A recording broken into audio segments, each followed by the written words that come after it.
He may be the unluckiest electrician, because he was helping his company repair a short-circuited system.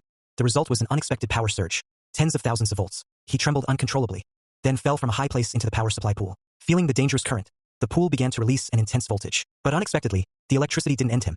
Instead, it repaired a crack in his teeth and triggered a strange reaction in his body. With one final surge, the pool reached its limit. Max was overwhelmed by the current and went still in the water. The company's senior management learned what happened, but decided to cover it up, sending Max to the crematorium as if he were already gone. They didn't know this act would cost them dearly later. The crematorium's lights began to flicker non-stop, and in the next second the burnt Max revived. He could clearly see tiny electric veins running through his palm. Nearby electronics began moving on their own. Max looked at the scene in disbelief. Still dazed, he removed his clothes and left the crematorium, heading into the bustling city. Cars nearby flickered at his presence. When he touched one lightly, its power was instantly absorbed, but he still felt weak, craving more electricity. In the city center, he spotted endless underground power lines.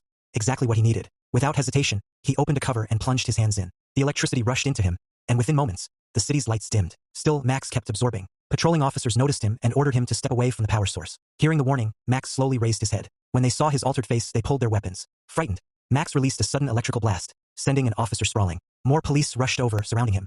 Cameras captured everything, making Max the sudden focus of the crowd. A dream he'd secretly held as someone ignored by the world. He had imagined one day being noticed and respected. But now, attention came with fear. While Max was still confused, smoke devices were thrown his way and shouts filled the air. He tried to explain, but no one listened. Anger surged, and he unleashed a massive shockwave, flipping police cars. Bullets disintegrated before reaching him, dissolved in his electric field. Spider-Man arrived just in time, speaking calmly to try to defuse the situation. Seeing his idol instantly calmed Max. After all, Spider-Man had saved him before. After some reassurance, Max lowered his guard. But at that moment, a sniper's round struck him, reigniting his rage. Spider-Man tried to block with a car, but Max's powerful surge knocked him down, damaging his web shooters. Using his remaining gear, Spider-Man saved an officer, shifting the crowd's focus to himself. Now ignored, Max felt replaced and betrayed. Convinced Spider-Man had set him up, he attacked again. Spider-Man defended with the car shield, retreating to protect civilians. He quickly devised a plan, splitting his web shooters, rescuing people, and dodging Max's strikes.